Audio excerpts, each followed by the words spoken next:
La TVT au cœur de l'information.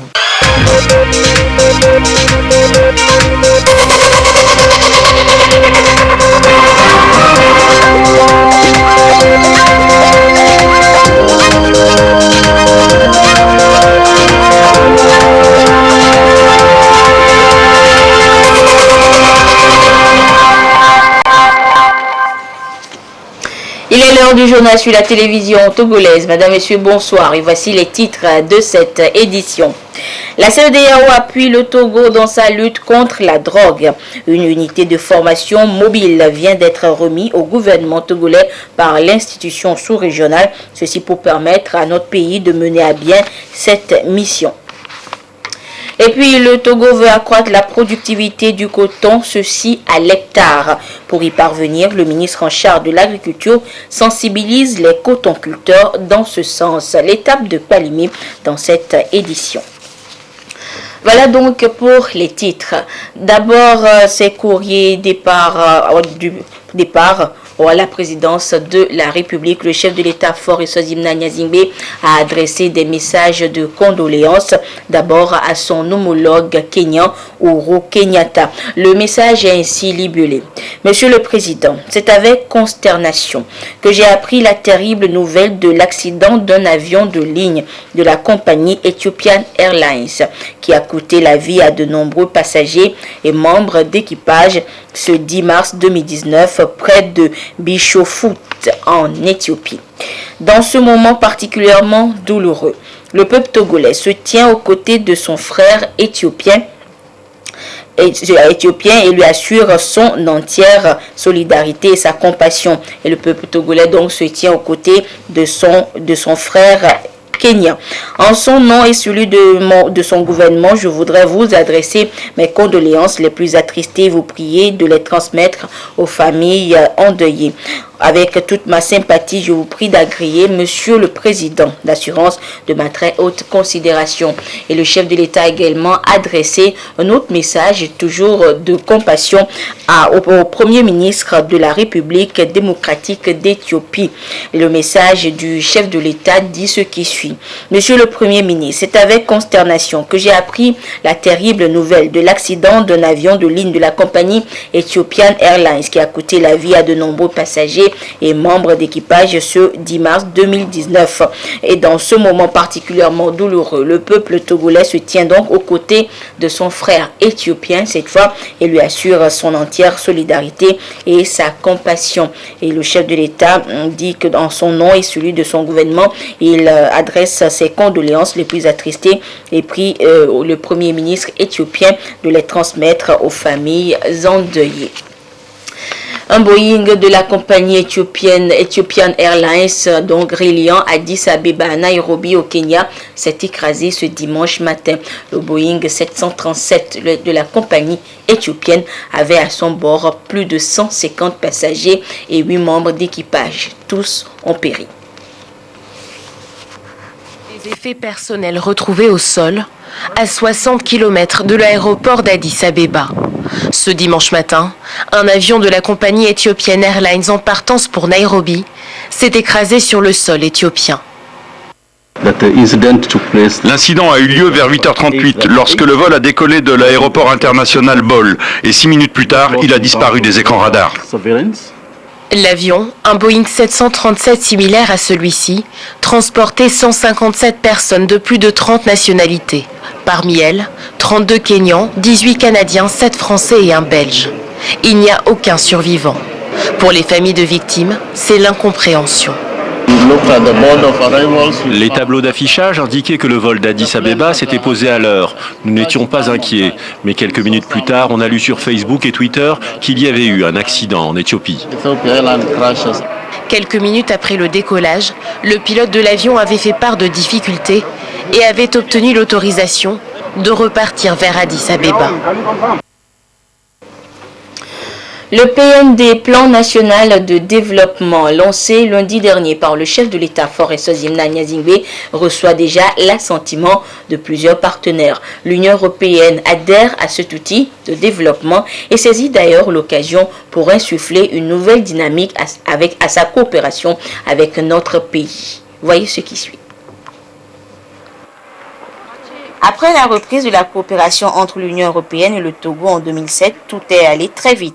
L'organisation a tout mis en œuvre pour renouveler et renouer ce partenariat rompu depuis près de 14 ans. Des projets ont été financés dans plusieurs secteurs pour permettre au Togo d'être compté parmi les nations en route vers l'émergence.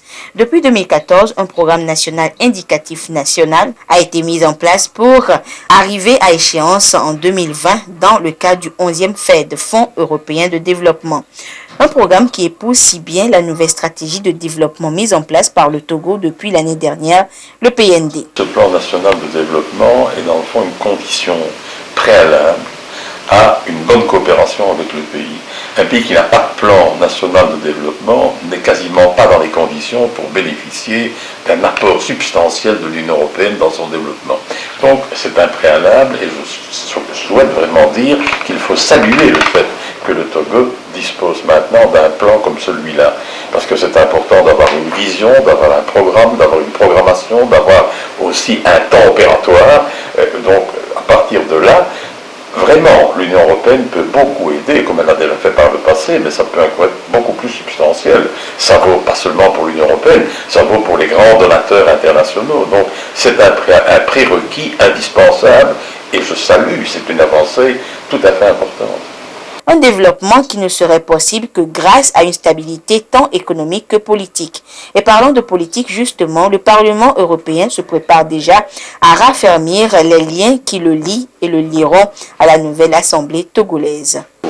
Mais je crois que ce serait intéressant que le Parlement européen puisse accueillir une délégation des parlementaires, majorité, opposition, pour nouer des liens d'information réciproque, de soutien réciproque, parce que les parlementaires européens ont aussi des choses à apprendre des parlementaires togolais.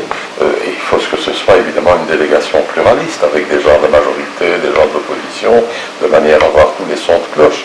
Le Parlement européen travaille de cette manière-là. Nous avons d'ailleurs l'intention de tenter d'organiser une mission d'information avec des délégations des parlementaires européens qui iraient au Togo et qui évidemment souhaitent à cette occasion-là rencontrer évidemment les autorités, mais aussi les représentants de l'opposition représentés au Parlement, mais aussi de l'opposition qui a boycotté les élections, et les gens de la société civile, les représentants des institutions internationales sur place, enfin toutes les forces vives togolaises. Mais je pense qu'il est important que l'on continue au Togo à privilégier le dialogue entre l'opposition et la majorité. J'ai le sentiment que la majorité est très disposée à ouvrir le jeu et à débattre. Et moi, je souhaite que l'opposition puisse s'insérer dans cette dynamique de rapprochement, je ne dirais pas d'alliance nécessairement, mais essayer de voir ensemble quels sont les problèmes qu'il faut résoudre. Le Togo pourra donc compter sur un partenaire de premier rang pour l'accompagner à relever les nombreux défis qu'il s'est lancés au bénéfice des populations. Et le Togo dispose désormais d'une unité de formation mobile en matière de lutte contre la drogue. Une idée de la CEDEAO qui veut ainsi permettre d'améliorer les compétences et les ressources des services d'application de la loi pour punir les trafiquants. Les précisions avec Patrice Bocon. Les autorités togolaises ont pris depuis plusieurs années. La CEDEAO a appuyé dans ses actions par l'Union européenne dans la mise en œuvre des mécanismes de lutte contre les stupéfiants et la criminalité organisée. Un plan d'action régional en la matière est créé pour renforcer la coopération entre les États et mettre en place des structures et services de formation à distance dans les pays membres. Pour renforcer les capacités du personnel, le Togo a bénéficié d'une unité de formation mobile. Donc c'est une unité de formation en ligne qui est composée de 120 modules. Et tous ces modules concernent la lutte contre la drogue et la criminalité organisée. Il y a des modules importants comme la lutte contre la corruption, les modules sur le genre, les modules sur les fouilles des véhicules, les modules qui concernent les agents de douane, de port, et c'est vraiment de façon très élargie. Le Togo a été choisi principalement en tant que membre de la CEDEAO, mais également parce que le Togo est dans un corridor donc qui ne manque pas de faire face à la circulation de plusieurs types de drogues.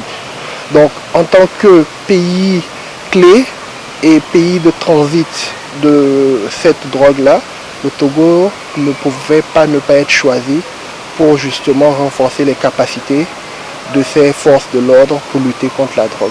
Un projet qui visiblement est le bienvenu au moment où certains pays font de plus en plus face aux menaces du trafic international de stupéfiants. Rappelons-le, le chef de l'État a affirmé il y a quelques jours seulement, au cours du lancement du plan national de développement, je cite, « Le travail est une valeur que nous cultivons et qui demeure pour notre société un repère constant et un indicateur rassurant. » Fin de citation. Vous convenez avec moi que pour un travail efficace, efficient et performant, il faut des compétences à travers des formations et du matériel. C'est alors l'occasion de féliciter les experts de l'ONUDC qui ont su transmettre avec qualité les connaissances et compétences sur l'utilisation de cette unité mobile de formation aux participants au cours de l'atelier de formation. Les bénéficiaires de cet atelier auront le devoir de partager les modules appris au sein du large réseau des agents d'application de la loi, partout que de besoin sur le territoire national. La remise officielle du matériel, d'unités de formation mobile et celle de certificats aux formateurs ont constitué le moment fort de cette cérémonie. Je vous le disais en titre, la nouvelle société cotonnière du Togo veut relancer la productivité de l'or blanc à travers l'amélioration du rendement à l'hectare. Même si la campagne cotonnière est en cours, le rendement à l'hectare est toujours en baisse, ce qui ne motive pas les producteurs. Les acteurs impliqués dans la filière se sont donc retrouvés du côté de Kpalimé pour diagnostiquer le problème, pour opérer les actions susceptibles d'améliorer justement ce rendement. Le compte rendu depuis Kpalimé de Silver Abdou. Le taux de production du coton qui était de 950 tonnes l'hectare en 2009 tourne aujourd'hui autour de 750 tonnes l'hectare. La baisse de cette productivité s'explique par nombre de facteurs, notamment la qualité des intrants utilisés, le non-respect des itinéraires techniques, les phénomènes climatiques et la baisse de la fertilité des sols. Et au moment où la NSCT, nouvelle société cotonnière, veut atteindre une production de 200 000 tonnes à l'horizon 2022, des actions doivent être menées pour améliorer significativement la productivité. L'itinéraire technique mérite d'être revisité. Il est important de revoir l'itinéraire technique qui passe par la densité, le dosage des intrants, le dosage des engrais par unité de superficie et surtout les traitements phytosanitaires en lien avec tous les changements climatiques qu'il y a. Donc bref, il faut adapter l'itinéraire technique à tous les changements intervenus dans l'environnement de la filière cotonnière. Ce qui traduit cette rencontre des acteurs de la filière cotonnière, notamment vulgarisateurs, techniciens et producteurs, pour diagnostiquer le problème destiné à définir les stratégies communes susceptibles de booster la filière. En termes de superficie, nous avons quand même fait beaucoup d'efforts. Mais au niveau du rendement, on tourne toujours en rond. Nous n'arrivons pas à faire le rendement qui se doit, qu'on s'est assigné. Nous avons mis en place un itinéraire technique qui est adapté aux conditions agroclimatiques du Togo. Nous sommes arrivés à préciser pour chaque région ou grande région du Togo quelles sont les dates optimales pour semer le coton. La région de la Savane et de la Kara qui doivent semer au plus tard le 30 juin et les régions sud qui doivent planter le cotonnier au plus tard le 10 juillet. Si vous ratez seulement 10 jours, vous semez 10 jours en retard, vous perdez 300 kg du potentiel de la variété. Même si la production envisagée pour la campagne en cours est de 127 000 tonnes, des mesures doivent être prises pour corriger ce qui assaille l'amélioration du rendement à l'hectare, limiter les contraintes pour la relance de la production. Avec un rendement amélioré, le revenu, le producteur se retrouve dans son compte d'exploitation, son revenu est amélioré et il n'aura d'autre raison que de rester dans la filière cotonnière pour ainsi accompagner celle-ci vers les 200 000 tonnes d'ici 2022. Les itinéraires techniques et bien d'autres actions sont revisités pour améliorer le rendement et permettre aux producteurs de tirer meilleur profit. Le ministre de l'Agriculture, de la production animale et halieutique a donné des orientations aux 3 secteurs impliqués dans la filière, notamment la NSCT, la FNGPC et l'ITRA, à opérer des actions, chacun à ce qui le concerne, pour accroître le rendement. Le chef de l'État, son Excellence Foriso Zimna Singbe, attache du prix dans le cadre du PND à l'amélioration du revenu des populations et tout particulièrement des producteurs. Le chef de l'État croit au potentiel de création d'emplois que les filières agricoles ont et pour cela, nous vous exhortons à appliquer les recommandations et les mesures décidées ensemble afin de voir évoluer significativement sur les 4 prochaines années les rendements du coton afin que au bilan du PND en 2022 qu'on atteigne et qu'on dépasse les 200 000 tonnes. À terme, c'est de parvenir à agir dans une synergie d'action pour améliorer les pratiques agricoles à travers l'application des bonnes formules d'engrais en matière organique, mais aussi améliorer les itinéraires techniques à travers le respect de la date de semis, les conditions de traitement phytosanitaire et bien d'autres pour accroître significativement la productivité du coton. Une production qui ne sera optimale que lorsque les cotonculteurs pourront s'adapter aux changements climatiques.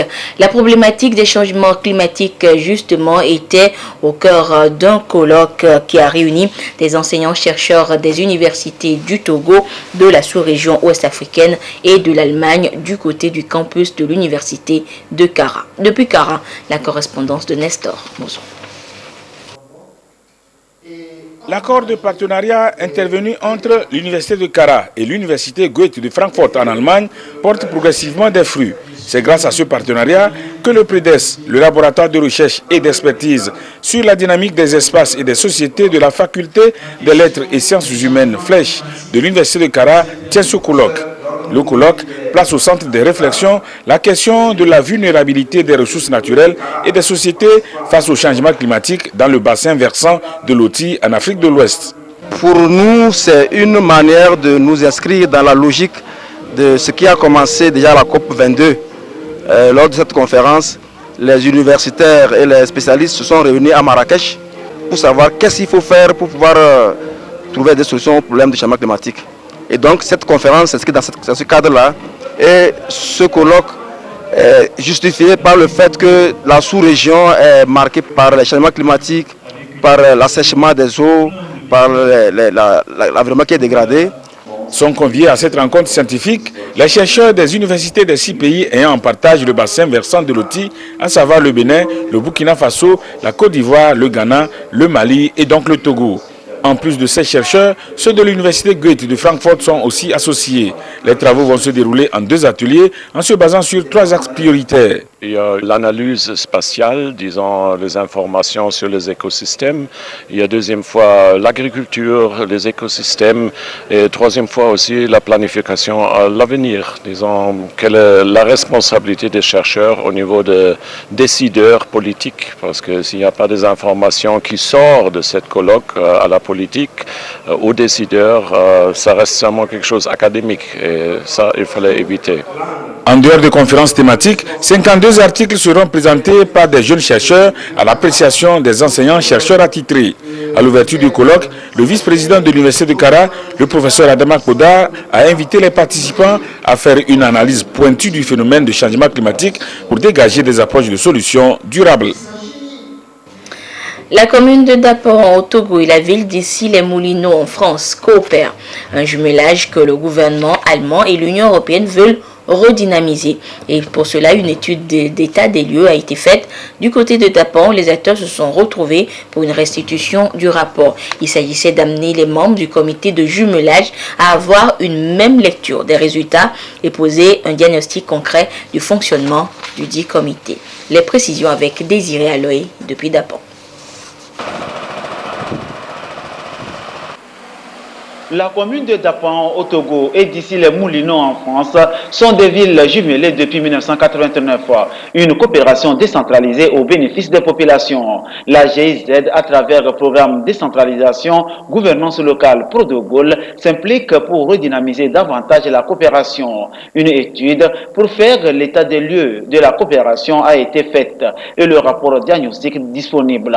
Les trois acteurs, GIZ, commune de Dapan et la ville d'ici le Moulineaux, pour une restitution du contenu qui touche les grands axes de la coopération: eau potable, jeunesse, assainissement, santé, éducation, culture, qui seront gérés par un comité de jumelage. Depuis 2010, il y a eu un comité de jumelage qui a été installé.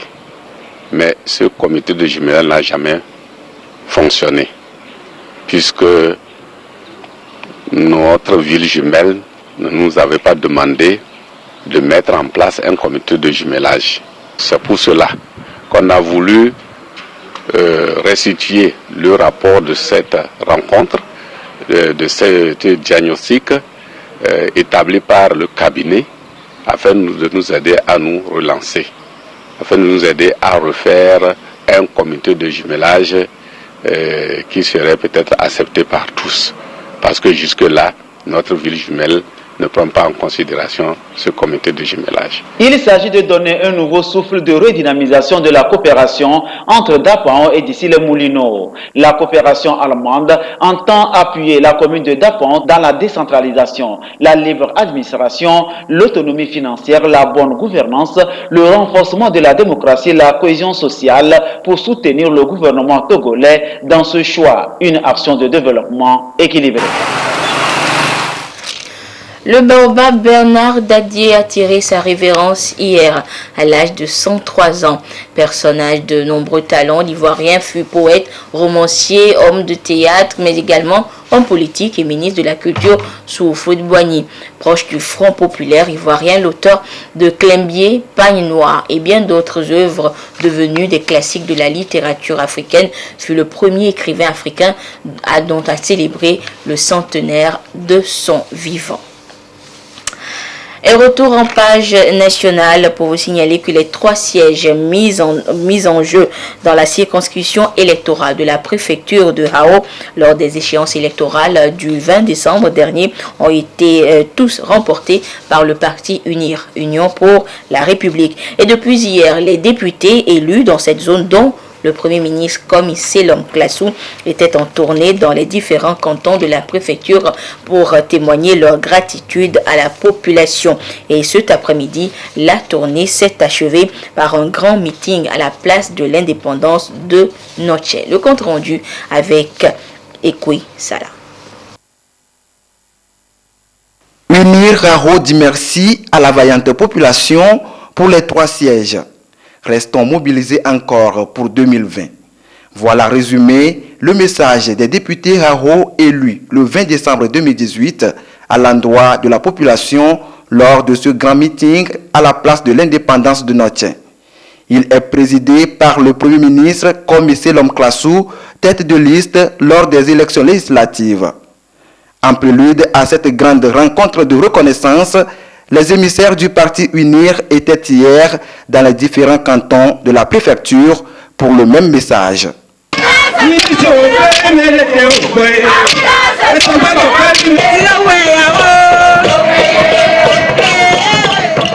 Il s'agit d'une cérémonie de remerciement des populations pour avoir porté sur le parti UNIR leur choix dans une majorité écrasante, ce qui a permis au parti UNIR de recueillir les 3 sièges pour lesquels on a voté dans la préfecture du Hao lors des élections législatives de 2018.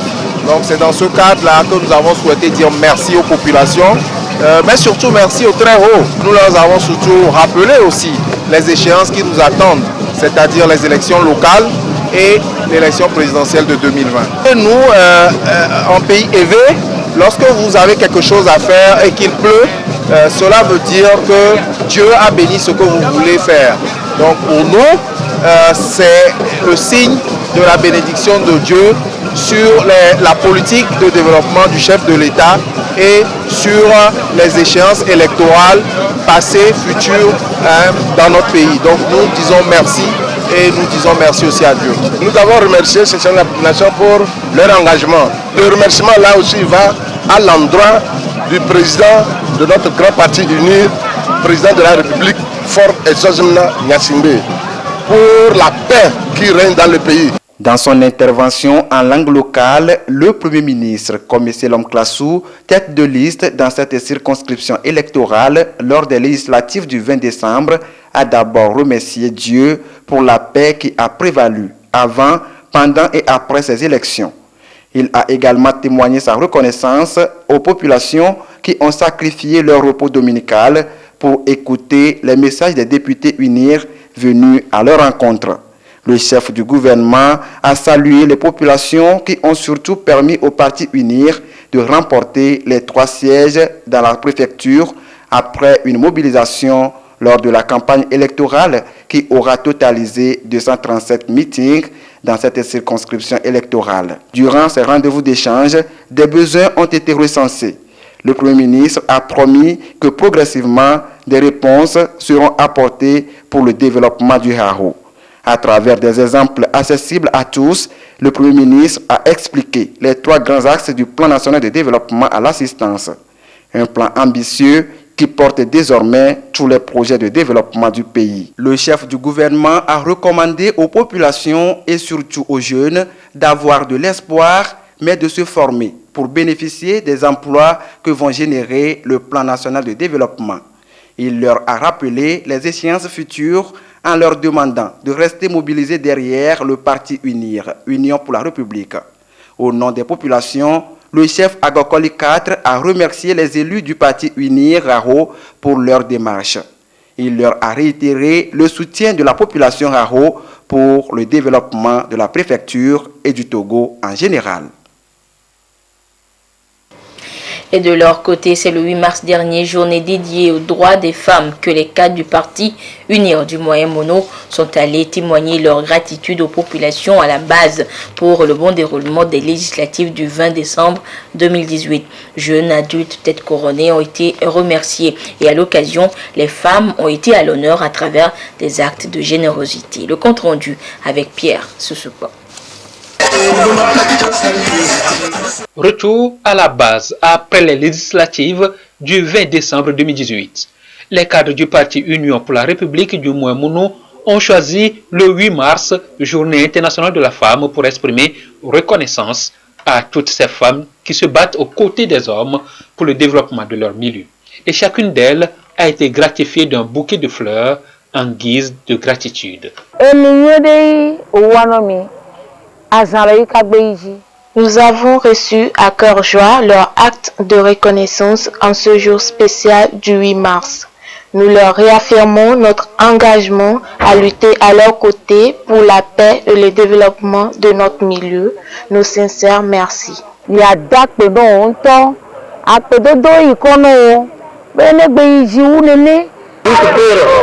Remercier le président de la République qui nous a désenclavé vraiment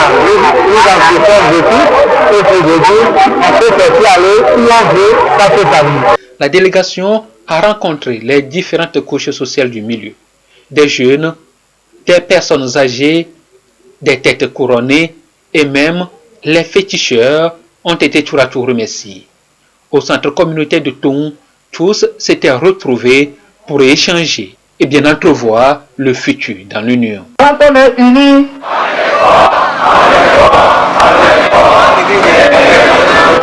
c'est le message fort de notre parti, un message de solidarité, parce que quand nous sommes unis, nous sommes forts. Nous demandons à la population de rester unie, de fermer les yeux sur les divisions pour que nous puissions construire notre préfecture, construire notre pays. Les cadres unis du Moyen-Mono, dans le prolongement de leur projet de développement de la préfecture, ont apporté un groupe électrogène à l'hôpital de Toun pour un meilleur fonctionnement de son bloc opératoire. Geste fort apprécié par la population. La chefferie traditionnelle des Adja, mesurant l'engagement des cadres envers leur communauté, a fait de l'un de ses fils député élu James Victor Soussou, chef canton du Mono. Nous sommes venus leur dire merci pour avoir porté un grand nombre de leurs suffrages sur les élus d'unir le parti du président Faure Essozim Gnassingbé. Nous sommes venus leur dire merci parce qu'il y a un adage bien de chez nous qui indique que même quand c'est ta mère qui t'offre quelque chose, il faut lui dire merci. Nous allons encore les solliciter bientôt pour 2020. Le slogan c'est 2020, c'est maintenant. C'est une heureuse coïncidence et donc vous avez vu, nous avons fait ce qui est de notre devoir vis-à-vis de nos sœurs, de nos mères, de nos grands-mères. La femme, c'est la mère de l'humanité. Donc à ce titre, nous leur devons tout ce que nous avons pu leur dire aujourd'hui. On a posé un acte pour soulager un peu leur souffrance au moment des accouchements. C'est tous les jours que nous devons vénérer nos mamans. Nous travaillons en équipe et donc c'est ce que nous souhaitons, c'est de rester unis, d'éviter les diversions et d'aller droit devant pour aider le président à avoir les moyens politiques qu'il faut pour dérouler son programme de société. La route est encore longue et chacun est appelé à s'engager davantage pour soutenir les actions du chef de l'État pour un Togo uni et prospère. On laisse entendre les uns et les autres ici. Et à chacun de prendre son bâton de pèlerin pour la grande échéance de 2020. Et dans l'actualité politique, toujours, il faut noter que le Parti pour la démocratie et le renouveau, PDR, était en journée de réflexion. Les membres de ce parti politique sont venus de l'ensemble du territoire national. Une rencontre qui leur permettra de faire le point de leurs différentes actions et d'explorer les possibilités de redynamiser le parti pour les futures échéances électorales. Le compte rendu avec Luc Assis. Restés un peu timides sur l'échiquier politique ces dernières années, les premiers responsables du Parti pour la démocratie et le renouveau PDR veulent redonner au parti ses couleurs d'antan. Et c'est à travers cette journée de réflexion à l'intention de ses membres venus de l'ensemble du territoire national. Il sera question pour les participants de faire le bilan de leur participation aux dernières élections législatives auxquelles ils ont pris part. Depuis un certain temps, le PDR est resté un peu en léthargie. Nous avons notre bureau national, dont certains membres sont décédés, d'autres sont frappés de maladies, à telle enseigne que le bureau national est devenu une substance inexistante. Il s'agit de redynamiser d'abord notre parti, en mettant en place un bureau intérimaire qui va organiser un congrès pour mettre en place un bureau définitif. Nous allons également nous appesantir sur notre participation aux récentes élections législatives du 20 décembre 2018. Et nous allons voir également comment prendre part aux élections locales qui s'annoncent. Créé en mai 1991, le PDR est l'un des partis politiques de la deuxième génération qui ont depuis toujours animé la vie politique du Togo. Ce parti prône l'apaisement, le dialogue, le consensus et l'acceptation de l'autre et veut œuvrer davantage pour la justice, l'égalité et une démocratie progressive et pérenne. Et du côté de l'Union des forces de changement UFC, la jante féminine a célébré avec faste la journée du 8 mars, la journée internationale des droits de la femme.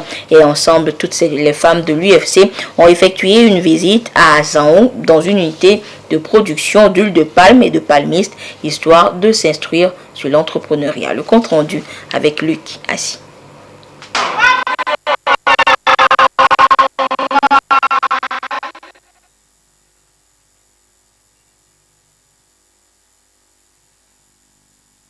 Nos excuses, quelques soucis techniques. Nous reviendrons donc sur la célébration du 8 mars par les femmes de l'UFC dans le courant de cette édition ou dans nos prochaines éditions. Mais sachez qu'également les femmes de l'Office togolais des recettes OTR et de l'Édit Togo ont elles aussi célébré la journée de 8 mars. Comment?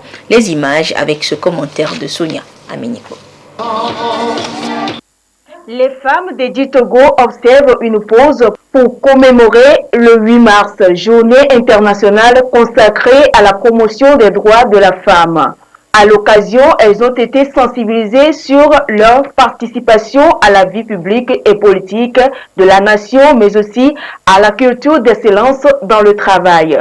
À l'Edit Togo, les femmes veulent marquer cet événement cette année pour mettre l'accent sur le travail bien fait et surtout dans l'unité et la collaboration sans discrimination aucune.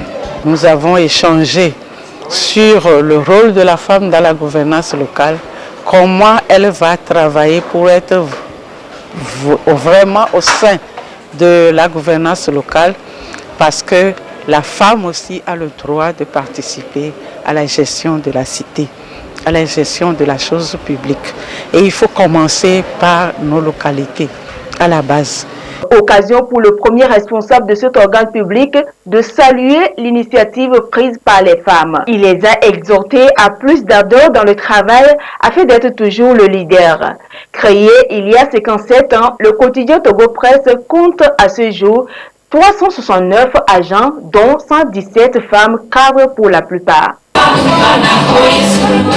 Quand les femmes de l'Office togolais des recettes OTR tronquent leur costume de bureau pour se mettre dans la peau des militaires, ça donne ça.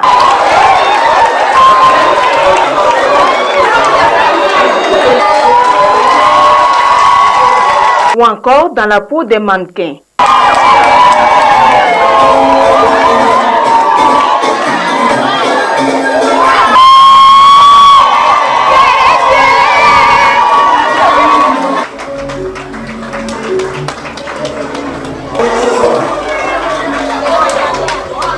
C'est l'ambiance de la célébration de la Journée internationale de la femme, célébrée chaque 8 mars. Ici, elles se rappellent de leur rôle dans la vie politique nationale. Mon message, c'est d'inviter nos femmes, nos valeureuses femmes, à briser le verre et à rentrer dans cette dynamique pour pouvoir apporter un climat de paix dans toutes les directions, dans toutes les divisions, dans toutes les sections et dans tous les commissariats de l'Office. Nous sommes appelés à rendre un service de qualité. Et le service de qualité, c'est dans tous les domaines. Je me réjouis du thème retenu par les femmes battantes de l'Office togolais de recettes. Je cite: la participation de la femme dans l'apaisement du climat social de l'OTR. Ce thème s'inscrit dans la droite ligne du thème national, car la femme de l'OTR se doit d'être une femme engagée qui participe à la gouvernance tous azimuts, notamment locale, familiale et professionnelle. Je vous exhorte donc à faire de ce thème un credo, afin que ce message puisse être connu de tous, car vous avez toujours joué un rôle profond en matière de cohésion et de la consolidation sociale. Des distinctions ont été décernées aux différents acteurs en reconnaissance de leur dévouement dans la bonne marche de l'institution. Et je vous le disais, les femmes de l'UFC étaient également aux couleurs du 8 mars durant cette journée. Et elles ont choisi donc de rendre visite à des femmes d'une unité de production de l'huile de palme et de palmisme. Le compte rendu avec Lucas. Les femmes de l'Union des forces de changement UFC en pleine célébration du 8 mars, journée internationale des droits de la femme. C'est dans une ambiance de gaieté et de convivialité qu'elles ont exprimé leur joie d'être à l'honneur ce jour. L'édition 2019 de cette célébration au Togo, axée sur la femme et la gouvernance locale, a incité ses militantes à s'inscrire dans l'apprentissage. Elles sont allées découvrir et apprendre à Zanou, dans la préfecture de Kévé, la fabrication de l'huile de palme et de palmistes. Les femmes contribuent beaucoup à l'évolution du monde. C'est la femme qui porte les enfants, c'est elle qui s'occupe de son foyer. La sortie d'aujourd'hui nous a permis d'emmener nos dames voir ce que leurs consoeurs femmes peuvent faire avec la palme, qui est notre symbole à nous UFC, femmes de l'UFC.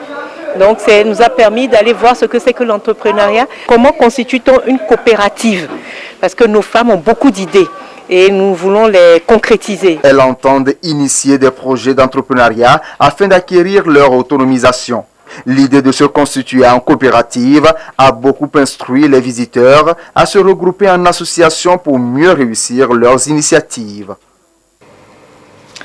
C'est dans la joie et la liesse populaire hier samedi au stade Aniko Palako de Kanté que les Lamba, Tamberma et Ngangan ont célébré leur fête traditionnelle. Les échos de Tislim Difwani au Boudam, édition 2019. C'est avec Nestor. Bonjour.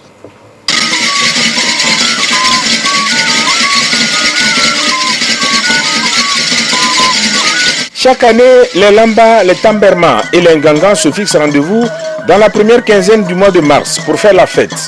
Cette année, c'est le samedi 9 mars qui a été retenu. Ils sont arrivés d'un peu partout à travers le pays pour célébrer Tislim, Difwani, Oboudam. Chez les Lamba et Ngangan, Tislim et Oboudam constituent des actions de grâce à Dieu pour sa bénédiction et surtout pour les récoltes de la saison agricole écoulée.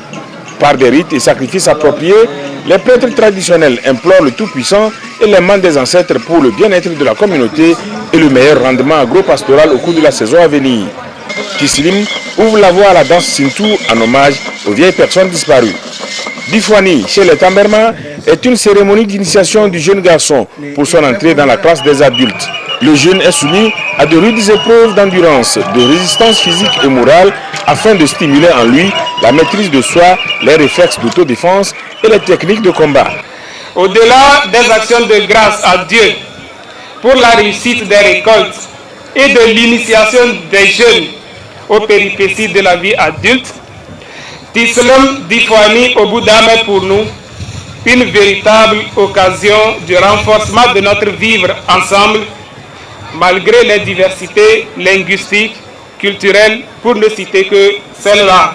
En plaçant cette 34e édition sous le sceau du renforcement du civisme et de la participation citoyenne, avec diverses activités dont, une fois la population de l'Aquéran renouvelle son attachement aux valeurs de paix, de cohésion sociale et de développement, toujours prônées par le gouvernement sous la haute impulsion du chef de l'État. Tislim Difwani Oboudam est un moment d'allégresse et de joie, moment bien illustré par la prestation des groupes folkloriques.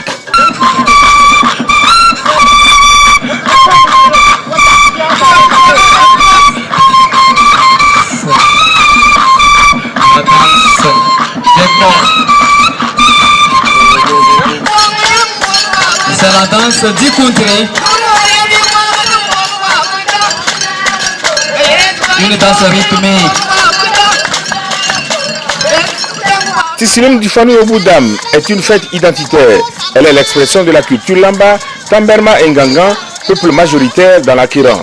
Parlant de la culture, le ministre en charge a souligné qu'elle doit être valorisée. Si en Grèce et à Rome, tenus pour être les berceaux de la civilisation, tradition et rites avaient, depuis les origines, droit de cité, pour quel motif ne devrait-il pas l'avoir chez nous? Nous devons donc valoriser notre culture. Du reste, contrairement à ce que l'on peut être porté à croire, l'on peut gagner sa vie grâce à la culture. En effet, une enquête effectuée par l'Institut statistique de l'UNESCO renseigne que l'emploi culturel peut représenter 1 à 11% de l'emploi total d'un pays et d'après le rapport mondial 2018 de l'UNESCO, les industries culturelles pèsent 2250 milliards de dollars et emploient 30 millions de personnes dans le monde. Mesdames et messieurs distingués invités, sur un tout autre plan, au-delà de sa dimension culturelle et cultuelle, Tislim Difwani Oboudam est devenu aujourd'hui, pour les fils et filles de la préfecture de l'Aquéran, une grande occasion de communion et du bilan. Bilan du travail abattu après une année, mais aussi rétrospective sur le vécu passé, analyse du présent et résolution pour de nouvelles perspectives. L'acquérant étant un grand grenier, les échantillons des récoltes de cette année ont été présentés à l'assistance. Les autorités et les invités ont pu se régaler des mets préparés à base de ces produits locaux avant de se séparer avec l'espoir de revenir en 2020 pour la 35e édition de Tissilim Difouani au Boudam. Rendez-vous est pris donc en 2020. Et voilà, c'est sur ces belles images culturelles que se referme cette édition. Merci de votre fidélité à la télévision togolaise. Excellente suite de nos programmes. Au revoir.